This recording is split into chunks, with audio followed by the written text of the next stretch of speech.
en plein 21e siècle, continue gen moun ou ka parler de yon maladie, ou di maladie ça, ou ka vivre ensemble avec moun nan kay, moun nan pa ba oui, et moun sa y pa kwa, ta kou moun qui c'est O positif yo, moun nou di ki gen maladie sida yo.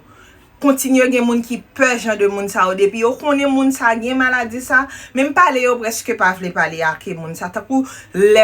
son maladie ta kou covid yé lo parler ak moun nan i ka ba ou non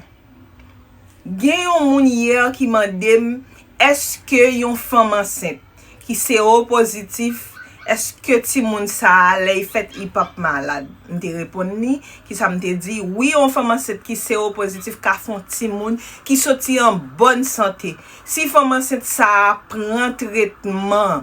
depuis dans début grossesse pour jusqu'à ce que la couche ti moun nan et si pendant la couche ti moun nan tout il continue prendre antirétroviraux ça nous les ARV si continue prendre la ka bati moun sa tete normalement ti moun nan pa gen gem sida nan sang nan moun k'ap travail nan branche ça même moun qui nan centre de santé qui nan l'hôpital qui prend soin moun qui gen maladie sida yo dou kon ça yon moun que j'aime là indétectable nan sang yo considéré moun ça comme yon moun qui pas ka transmettre maladie à ba l'autre moun. Donc si moun ça les fait test là pour lui pendant l'enceinte là j'aime là indétectable même si avant yo te kon ouais que son moun qui c'est O positif si yo vinn ouais que j'aime là indétectable dans sang moun sa ka bon ti moun la vie normalement et ti moun sa pa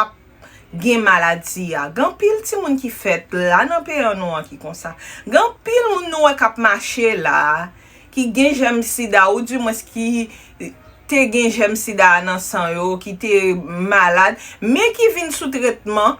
et qui pa gen gem ça qui vinn indétectable konya après un nombre de temps yo rele moun sa yo presque di moun sa traité mais ça pas vle di que moun sa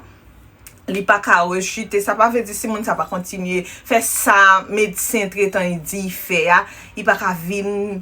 dégrader mais yon femme enceinte qui sous antirétroviraux depuis la première semaine grossesse qui fait 9 mois prend médicament normalement la pas coucher pitay sans problème ti moun a fait même j'ai avec n'importe ti moun qui te fait en santé même j'ai avec n'importe l'autre ti moun qui te fait de deux parents qui pas te gen j'aime ça dans sang yo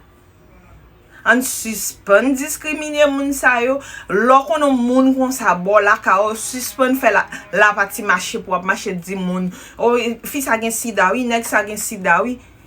suspend parce que moun sa il ka vivre même plus temps par ou même qui